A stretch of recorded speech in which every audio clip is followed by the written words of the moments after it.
भैरव घाटी। पहाड़ों के बीच घिरी एक संकरी घुमावदार सड़क, जहां रात होते ही सब कुछ जैसे जिंदा होकर भी मर जाता था। हवा पेड़ों को इस तरह हिलाती थी जैसे कोई अदृश्य चीज उन्हें खींच रही हो।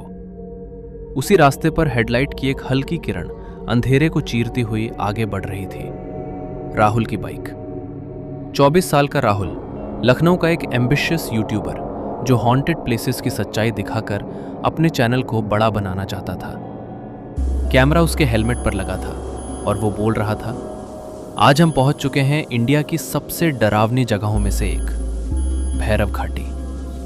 तभी अचानक तेज बारिश शुरू हो गई और कुछ ही सेकंड में सड़क फिसलन भरी हो गई। बाइक हल्का सा स्लिप हुई, लेकिन उसने कंट्रोल कर लिया। सामने दूर अंधेरे में एक टूटा फूटा घर दिखा, वही खामोश हवेली।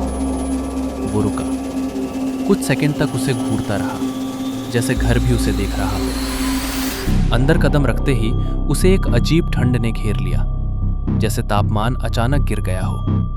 हवा बंद थी, फिर भी दरवाजे और खिड़कियां धीरे धीरे अपने आप हिल रही थी। दीवारों पर लगी तस्वीरें उसकी नजर खींचने लगी। एक ही परिवार, लेकिन हर तस्वीर में किसी न किसी का चेहरा खरोंच कर मिटा दिया गया था। कैमरा अचानक ग्लिच करने लगा।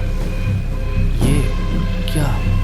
राहुल बुदबुदाया। तभी उसके पीछे से हल्की सी आहट आई, जैसे कोई उसके बहुत करीब खड़ा हो, लेकिन मुड़ने पर वहां कोई नहीं था। रात गहरी होती गई।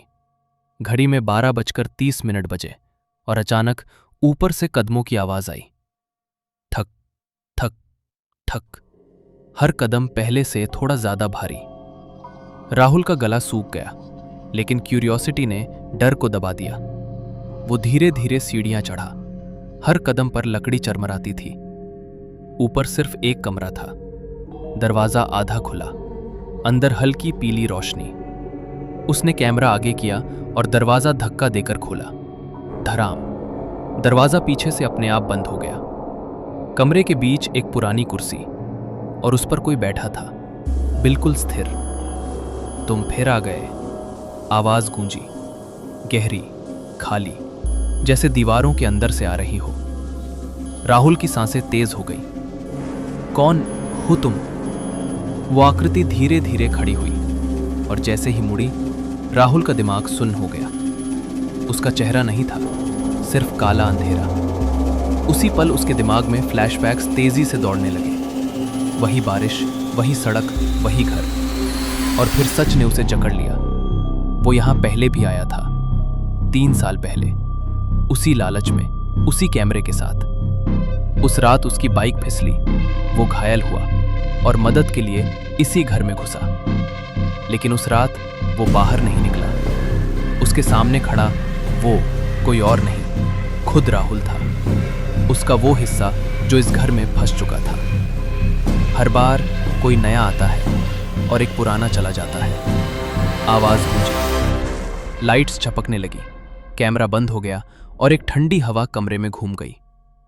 अगली सुबह सड़क पर एक बाइक खड़ी थी, इंजन ठंडा, कैमरा जमीन पर टूटा हुआ, और उस हवेली की खिड़की में 2 साए खड़े थे। कुछ देर बाद उनमें से एक साया धीरे धीरे पीछे हटा और गायब हो गया। बाकी बचा साया चुपचाप बाहर सड़क की ओर देख रहा था, जैसे किसी अगले इंसान का इंतजार कर रहा हो।